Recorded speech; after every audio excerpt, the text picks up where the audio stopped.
अंतरिक्ष और इससे जुड़ी तकनीकों पर काम करते हुए भारत ने खुद को एक मजबूत स्थिति में पहुंचा दिया है।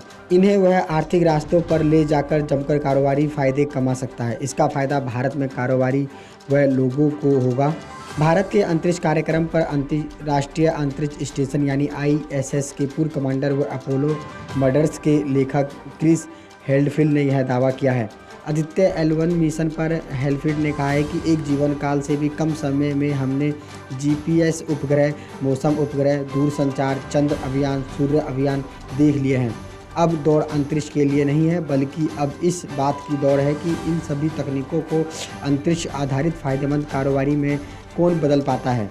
यह फ़ायदे इस दौड़ में शामिल सभी देशों और कंपनियों को मिलेंगे। भारत ने इस सब में अपनी एक अहम भूमिका निभाई है और मजबूत स्थिति को बना लिया है। उन्होंने अपने बयान में आगे कहा कि मुझे लगता है कि PM मोदी के मन में यह बात कई वर्षों से थी। वे भारत के अंतरिक्ष और शोध संस्थानों के साथ सीधे शामिल होते हैं। इस समय यह सही और स्मार्ट कदम नज़र आता है। वे इस क्षेत्र को विकसित कर रहे हैं और निजीकरण भी कर रहे हैं।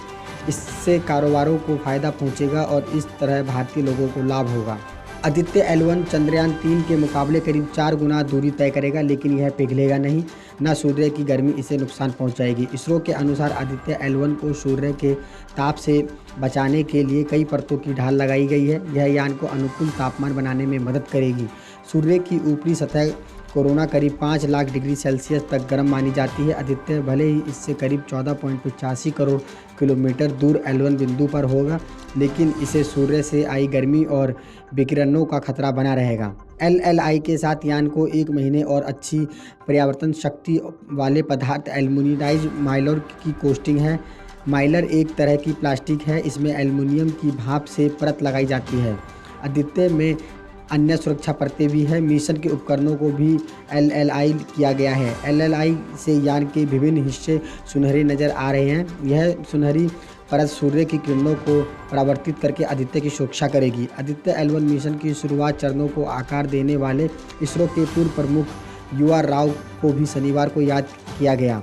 भारत के उपग्रह कार्यक्रम के पितामह राव ने आदित्य L1 मिशन को बेहद गहनता से तैयार किया। उनके उद्देश्य मानकों को उन्होंने तय किया ताकि उनके उद्देश्य को अधिपूर्ण या आधुनिक समय के अनुकूल बना सके। सूर्य के लिए देश का पहला मिशन उन्हीं की वजह से संभव हो सका है।